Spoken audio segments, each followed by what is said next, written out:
안녕하세요, 여러분. 오늘은 조선의 통치체제에 대해서 공부를 좀 해보도록 하겠습니다. 우리가 첫 번째 시간에 조선에 대해서 이제 조선 초기의 왕들, 그 주요 군주들, 그 15세기의 주요 군주들에 대해서 공부를 했고, 그리고 그 주요 군주들과 함께 의정부 서사제와 육조 직계제의 특징을 공부를 했습니다. 그리고 이제 두 번째 시간에 그 뒤를 이어서 살림이 등장을 하는 과정에 대해서 이제 우리가 공부를 했죠. 그리고 그 속에서 훈구파와 살인파 이거를 이제 좀 구분을 해봤고 이들의 차이점도 공부를 했으며 그리고 이 살인이 등장하는 과정 속에서 4번의 사화를 겪었어요. 그렇죠? 그래서 그 사화가 이제 일어날 때 왕들 시기별로 함께 우리가 공부를 했습니다. 자, 우리가 어떻게 보면 이제 지금까지는 조선의 초기와 그리고 그 이후에 연산군 이후에 이제 그러니까 선조가 등장하기 전까지의 왕들의 정치적인 내용 그리고 그 과정 속에서 살인파들이 어떻게 이제 중앙으로 사화라는 과정을 통해서 중앙으로 올라왔는지 거기까지 이제 공부를 했죠, 여러분. 그럼 오늘은 전반적으로 이제 조선이라는 이 나라의 통치 체제가 어떻게 정비가 되었는지 크게 중앙정치기구 그리고 관리를 등용하는 제도는 어떤 것들이 있었는지 그리고 조선의 지방행정조직은 어땠는지 그리고 군사제도는 어떻게 정비가 되었는지 이렇게 통치체제의 정비에 대해서 배울 겁니다. 그리고 이러한 통치체제가 또 중간에 변하는 과정을 겪기도 해요. 그 변화하는 내용에 대해서는 우리가 이제 후에 정치사를 배운 이후에 이제 어떻게 정치 구조는 어떻게 변화가 됐고 군사제도는 또 어떻게 변화가 됐고 이렇게 여러분들이 가지고 계시는 프린트물 이제 28페이지에 또 나와 있는데 그 변화 내용은 또 틈틈이 이제 배우게 되겠지만 변화되기 이전에 기본적으로 조선이라는 나라가 만들어진 이후에 기본적인 통치 체제, 중앙 정치 기구랄지 관리 등용 제도랄지 변화와 별개로 기본적인 정비 내용을 조선의 그 통치 체제에 대해서 좀 배워보는 시간을 갖도록 하겠습니다. 자, 먼저 중앙 정치 기구에 대해서 좀 배워볼까요? 이 비슷한 그림을 이제 고려 때 중앙 정치 기구에 대해서 설명을 하면서 고려 때도 이제 배운 바가 있어요. 오늘 배우는 조선의 중앙 정치 기구를 명확하게 이해를 한 이후에 고려와 또 비교해서 알아보는 것도 좋을 것 같습니다. 자, 조선은요, 왕, 그리고 그 아래에 이제 의정부가 있었어요. 우리가 지난 시간에 의정부 서사제와 육조 직계제를 하면서 얼핏 잠깐 살펴봤었죠.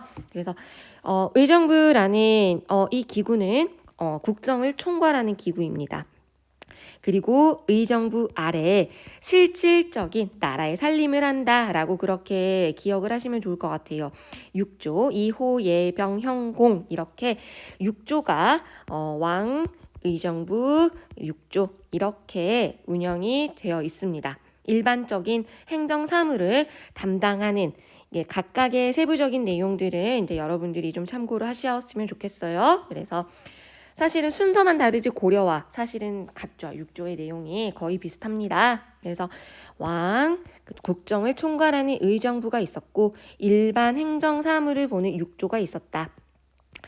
그 외에 이제 의금부와 승정원이라는 기구가 있었어요. 의금부는 특별사법기구다. 그렇게 지금 여기에 이제 기록이 되어 있는데 말 그대로 왕의 특명에 의해서 죄인이 심판을 하는 그런 기구다 보시면 됩니다. 그러니까 왕이 직접 신문을 하는 거예요. 그래서 이제 좀 재미있는 이야기지만 기억하기 쉽게 가끔 선생님이 이렇게 이야기를 해요. 아니 어떤 아무개가 의금부에 끌려갔대. 그러면 거의 살아 돌아오지 못하는구나 그렇게 생각하셔도 됩니다. 이 말은 무슨 말이냐? 형조가 아닌 의금부라는 기구는 정말로 어떻게 보면 대역죄인, 그러니까 특별히 왕이 직접 죄인을 신문할 정도의 큰 사건이 일어났을 때 이 의금부가 열린다, 이 의금부가 활동을 한다, 그렇게 보시면 될 것 같아요. 그래서 반역이랄지 이런 사건들이 일어났을 때는 의금부에서 이제 왕이 직접 죄인을 심판을 한다, 그렇게 보시면 되겠죠.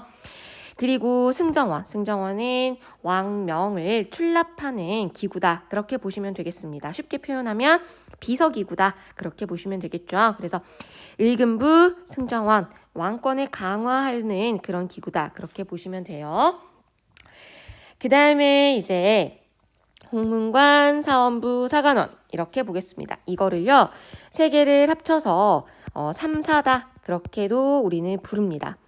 자, 여기서 먼저 이야기를 할게요. 고려에도 3사가 있었죠, 여러분. 고려의 3사는 어떤 기구였습니까? 단순 회계 기구였습니다. 그쵸? 그래서 선생님이 그때 당시에 고려의 3사를 설명을 드리면서 얘들아, 조선의 3사와는 달라요 라고 그렇게 말을 했었거든요. 그쵸? 기억하시죠? 그래요. 고려의 3사와는 완전히 다른 홍문관, 사원부, 사관원 이 세 개의 기구를 합쳐서 3사라고 하고요. 이 고려 때 단순 회계 기구인 3사와는 다르게 조선의 3사는 일종의 언론 기구의 역할을 한 그런 기구였다, 그렇게 보시면 될 것 같아요. 자, 먼저 그러면 이 3사의 사원부, 사관원을 또 다른 말로는 양사라고 그렇게 부르거든요. 또 다른 말로는 대간, 그렇게 부르기도 합니다.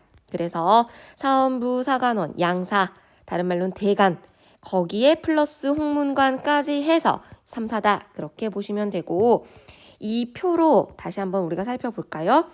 홍문관이라는 이 기구는 여러분들이 기억을 하시겠지만 어느 왕 때 우리가 설치됐다라고 배웠죠. 어때요? 성종 때 홍문관 설치 기억나시죠? 왜냐? 세조 때 이 집현전을 폐지시켜버려요. 아무래도 성종이 세조께서 없애버린 폐지한 집현전을 다시 부활시키는 데는 조금 부담감이 있었을 거예요. 그래서 집현전을 다시 이제 부활은 시키지 못한 대신에 집현전을 계승한 홍문관이라는 것을 설치를 하십니다. 성종 때 이제 설치를 한 건데 바로 이 홍문관. 자, 그래서 학술이랄지 정책에 대해서 자문을 맡는 그런 역할을 하기도 했고, 그리고 왕을 공부를 시키는, 왕과 함께 공부를 하는 그런 경연을 담당하는 조선의 엘리트들이 여기에 모여 있구나, 그렇게 보시면 될 것 같아요. 그래서 홍문관, 학술, 그 다음에 정책 결정의 자문 역할, 경연을 담당했다, 그런 역할을 한 홍문관이라고 보시면 되겠고, 그 다음에 이제 사원부, 사관원이 있습니다. 사원부는 감찰 역할을 했다, 그렇게 보면 돼요. 그러니까 관리들의 비리를 감시하는 그런 역할을 한 기구다, 그렇게 보시면 되고, 사관원이라는 기구는 이제 일종의 간쟁 역할을 한 기구다, 그렇게 보시면 돼요. 그래서 어떻게 보면 이 두 개 하는 역할이 뭐예요? 거의 언론 기구 역할을 좀 하죠. 그쵸? 그래서 이 두 개를 양사, 다시 말하면 다른 말로는 대간, 그렇게 부르기도 합니다. 그래서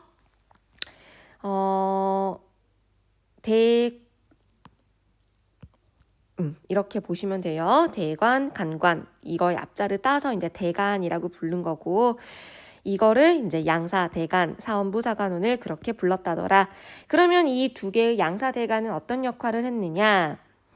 서경권을 행사했다라고 여기에 이렇게 써져 있어요. 이제 여기는 간쟁, 그죠? 간쟁. 그 다음에 봉박, 서경권, 이렇게 양사의 역할을 여기에 이제 이렇게 써져 있기도 하는데, 서경권이라는 것이 뭐예요, 여러분? 관리를 임명하거나 법령을 새로 이렇게 만드는 일에 있어서 이 대간의 허락, 서명을 거치는 제도, 그거를 이제 서경권이라고 합니다. 그래서 어떻게 보면은 정말 막강한 권력이죠. 그렇죠? 그래서 알짜배기 권력을 가지고 있는 기구였구나. 그렇게 보시면 될 것 같습니다. 아니되옵니다 라고 말하는 그러한 간쟁 역할. 그리고 뭐 왕이 어떠한 그 법령에 있어서 어떠한 내용을 내리려고 하는데 여기에 대해서 반박하는 역할, 그런 역할들을 이제 했다. 그렇게 보시면 될 것 같아요. 그래서 사원부, 사관원 두 개를 뭐라고 한다? 양사, 다른 말로는 뭐라고 한다? 대간이라고 한다. 거기에 플러스해서 홍문관까지 이거를 조선에 뭐라고 부른다? 삼사다. 그렇게 본다. 알겠죠? 자, 그 다음에 그 밖에 춘추관이라고 해서 역사를 편찬하는 기구가 있었고요. 그 다음에 성균관, 조선의 최고 교육기관을 성균관이라고 하죠. 그리고 서울의 행정을 담당하는, 행정이랄지 치안을 담당하는 한성부, 이렇게 중앙정치기구가 존재했구나라고 우리가 기억을 하시면 될 것 같습니다. 그래서 이 조선의 중앙정치기구를 가만히 들여다보면은 특징이 이런 특징을 좀 우리가 엿볼 수 있어요. 아, 왕권과 신권의 조화를 조금 중시 여겼구나. 그쵸? 그 다음에 재상합의제가 발달을 했구나. 아무래도 의정부라는 기구를 둔 것으로 보아 재상합의제가 발달을 했구나. 그렇게 보실 수도 있을 것 같고, 그리고 언론기구나 학술기관 이런 역할들이 이제 보여요, 여러분. 그래서 언론, 학술을 중시했구나. 그렇게 이 조선의 중앙정치기구의 특징을 우리가 요약해 볼 수 있겠습니다. 자, 그다음 이번에는 두 번째로 관리등용제도에 대해서 배워보도록 하겠습니다. 조선에는 자, 과거제도가 있었고 그 밖에 기타 관리등용제도가 있었어요. 자, 이거는 이제 이따 제가 설명을 드리겠고, 그럼 조선의 과거 제도를 한번 살펴보겠습니다. 조선의 과거 제도에는 종류가 세 가지가 있었어요. 문과, 묵과, 잡과. 자, 고려와는 좀 달라요, 여러분. 그죠? 승과가 사라졌습니다. 그쵸? 그 다음에 고려 때 묵과는 없었죠. 근데 조선에 이제 묵과가 과거제도 안에 들어오게 됩니다. 그래서 조선의 과거제도 종류 세 가지, 문과, 묵과, 잡과 세 가지가 있었다라는 거. 알겠죠? 자, 그러면 이 과거제도를 사실은 3년에 한 번씩 이 과거제도를 실시했다고 합니다. 그거를 식년시라고 해요. 3년에 한 번씩 정기적으로 이제 이렇게 과거 시험을 본 거죠. 과거 제도가 열린 거죠. 그래서 식년시 3년에 한 번씩 과거 시험을 봤다더라. 그런데 사실 3년에 한 번씩 외에 부정기적으로 이 과거 시험을 봤었다고 합니다. 그 예로 부정기 시험의 예로 첫 번째는 증광시라고 해서 나라의 경사가 이제 경사스러운 일이 있었을 때 그것을 기념해서 과거 시험을 보는 거예요. 그거를 이제 증광시라고 합니다. 그러니까 이거는 정기적인 시험은 아니죠. 그때 부정기적으로 시험을 봤다.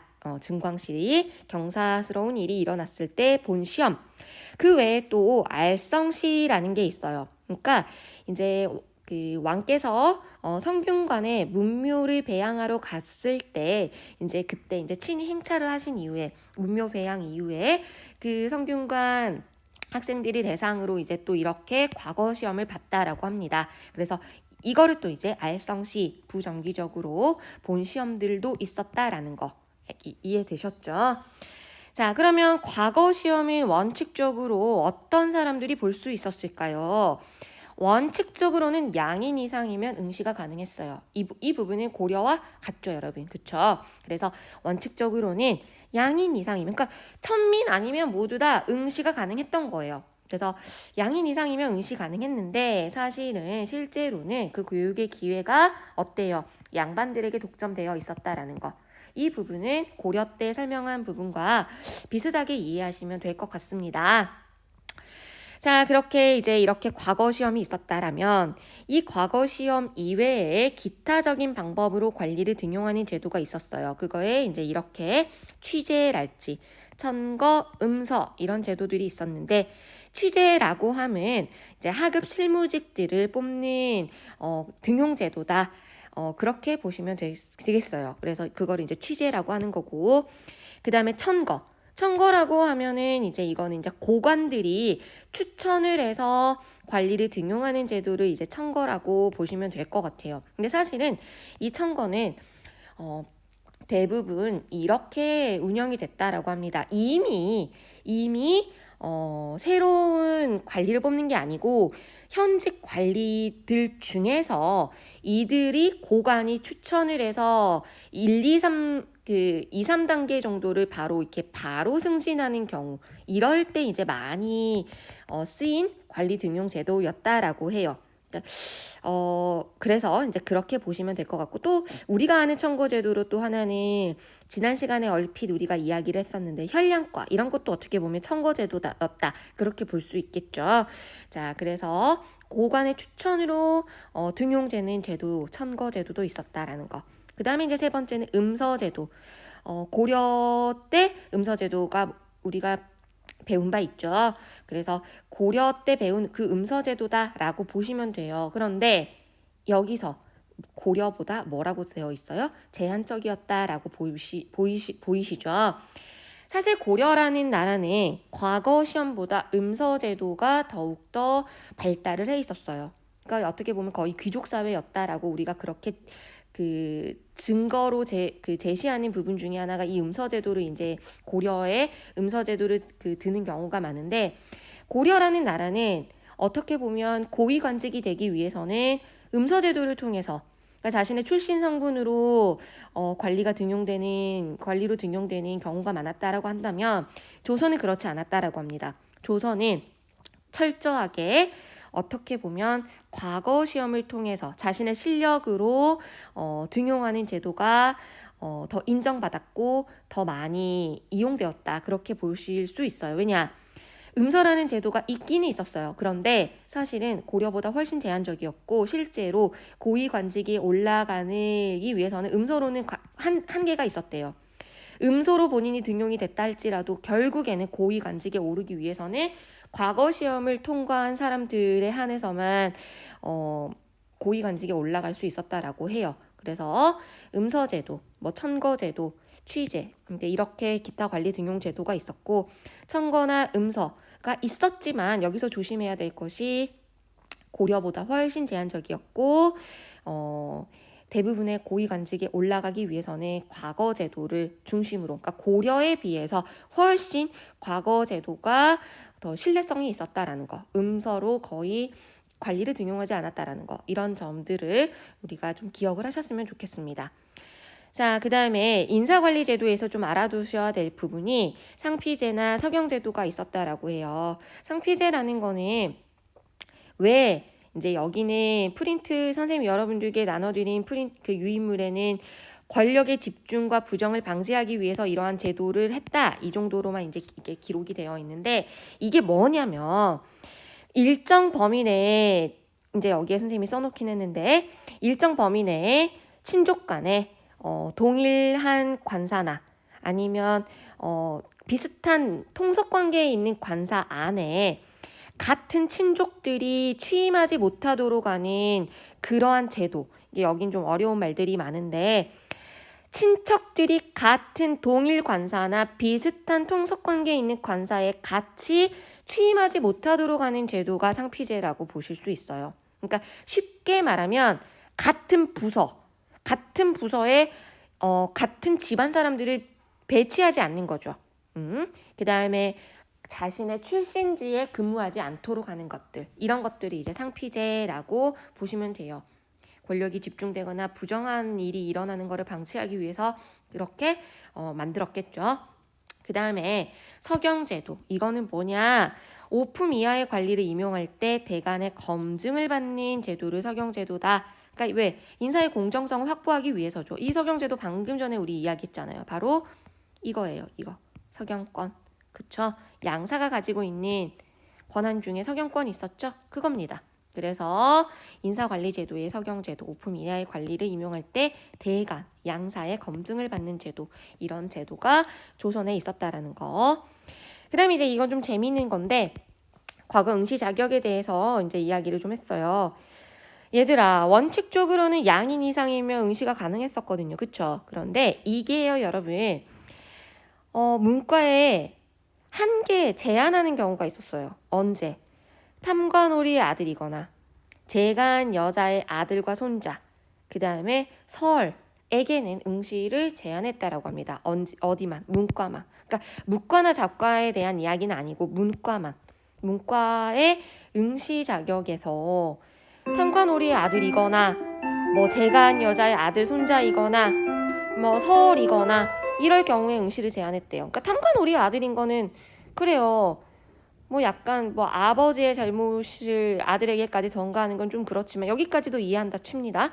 그런데 이 부분 재간 여성 아니면 뭐 자신의 어머니가 뭐 첩이라고 해서 뭐 이런 경우는 사실은 이런 문과를 제한했다라는 것을 봤을 때 상당히 어때요?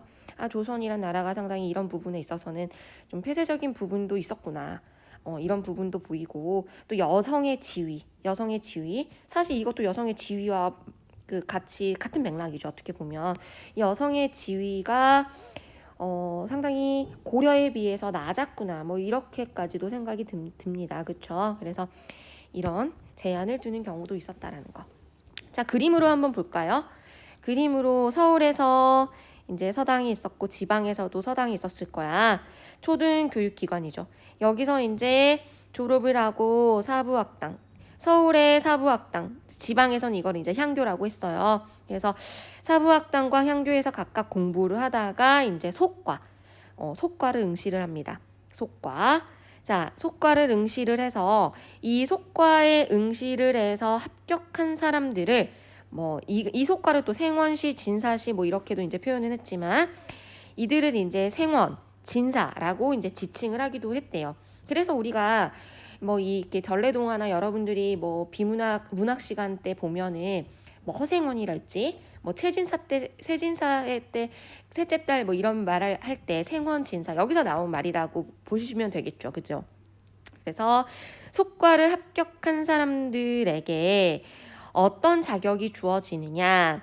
성균관에 입학을 하거나 대과를 응시할 자격이 주어져요. 이해되셨죠? 그래서 이제 속과를 합격한 사람들은 성균관에 입학을 하거나 아니면 바로 대과를 보거나 그렇게 했다라고 합니다. 그래서 이 성균관에서 공부를 하다가 대과를 응시하고 아니면 속과에서 바로 대과를 응시하고 이제 이 대과를 소위 말하는 문과라고 봅니다. 그리고 이 문과 안에 또 단계가 3개가 있었어요. 그걸 초시, 복시, 전시 그렇게 보는데 이 초시는 인구 도별로 할당을 해가지고 뽑았대요. 그래서 이제 초시를 합격한 사람들이 다시 이제 복시를 보는데 이 복시에서 또 33명을 또 뽑습니다. 이거 예조에서 주관을 해서 33명을 뽑고 이 33명을 이제 전식과 최종 면접을 통해서 왕께서 직접 이제 순위를 매기는 거죠. 순위. 그래서 관료가 되는 이렇게 보시면 될 것 같아요. 좀 자세한 이야기까지 해버렸는데 여기서 보셔도 됩니다. 이렇게도 보셔도 돼요. 그래서 문관, 방금 전에 보여드린 그림은 문관에 대한 이야기예요, 여러분. 그래서 문관, 그 다음에 무관, 기술관 이렇게 과거 시험이 있었고 문관에서 방금 말한 속과, 대과까지 해서 최종 33명을 뽑았대요. 무관에서도 이렇게 28명을 무과를 뽑았고 무과를 통해서 28명 뽑았고 기술관은 각각 이렇게 또 숫자가 또 이렇게 할당이 되어 있네요. 그래서 이제 각각의 주관을 통해서 이렇게 46명의 이러한 잡과를 통해서 뽑았다. 이런 것들. 뭐 이런 거는 외울 필요 없어요, 여러분. 그냥 보여드리는 겁니다. 절대 외울 필요 없어요. 그래서 자, 다시 과거 시험. 문과, 무과, 잡과 이렇게 3가지의 과거 제도가 있었고 그리고 그중에 문과의 시험 그 과정을 제가 그냥 그림으로 보여드린 겁니다. 자, 그 다음에 이제 지방행정조직과 그 다음에 군사제도로 갈게요. 좀 쉬었다 갈까요, 여러분? 잠시 종도 치고 했으니까 그렇겠습니다. 그래서 그 다음에 이제 지방행정조직, 그 다음에 군사제도에 대해서 좀 설명을 하도록 하겠습니다. 잠시 쉬겠습니다.